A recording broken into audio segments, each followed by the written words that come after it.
بینرین میرو لباجار حسکه کنفرانسا هفگرتنا جن هاتا لدارخستن دنابا وی کنفرانس دجنان دیار کرن کو ازمونا ریوبریا خسریا دموکراتی که اثبات کر کو جن هفگرتنا انجی مدل که هفگرتی یا ریوبریا آوادگن دهمان دمی دجنان تقص کرن کو دوی دستورا بنگهینیان جی دانازانا دستوری یا حکومتا وگوهیز ورا سر راست کرن تاکو ما فیجنان دستور یا نو و یا بید ورا مسوگر کرنا.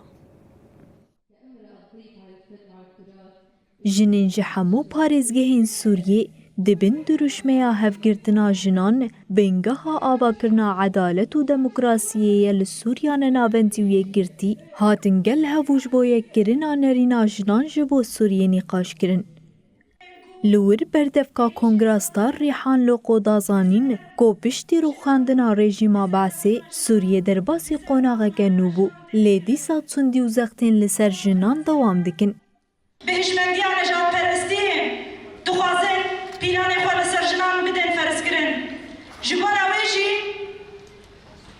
jinan bêhna ber têkoşîn û berxwedaneke dîrokî dameşandin.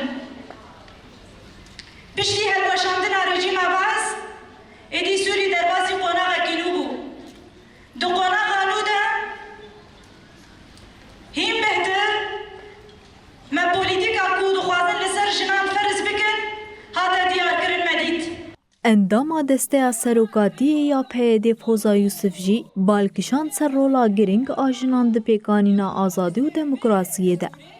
Her wiha di derbarê gotar û xitaba gevxwarinê de hişyarî da û got aştiya rastîn bi gefan dest pê nake û şoreşa jinan li Bakur Rojhilatê Sûriyê bêngeha bidestxistina azadiyê ye.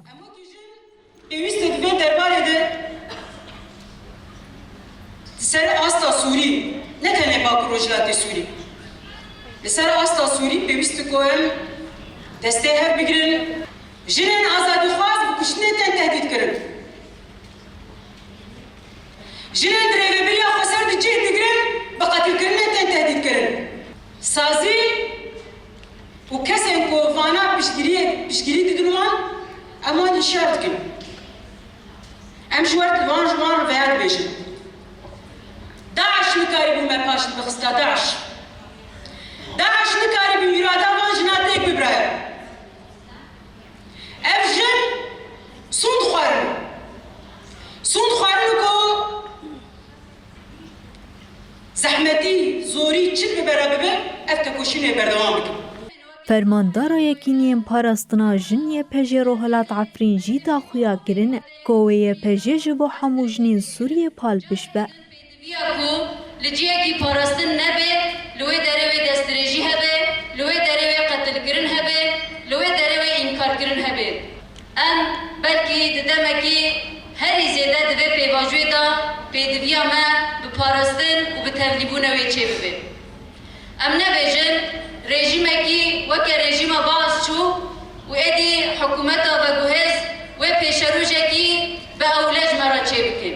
Belkî jî dema herî xeter, dema herî zêde bê ewle, dema herî bê parastin zihniyet û îsrara ku niha di hikûmetê de tê jiyankirine.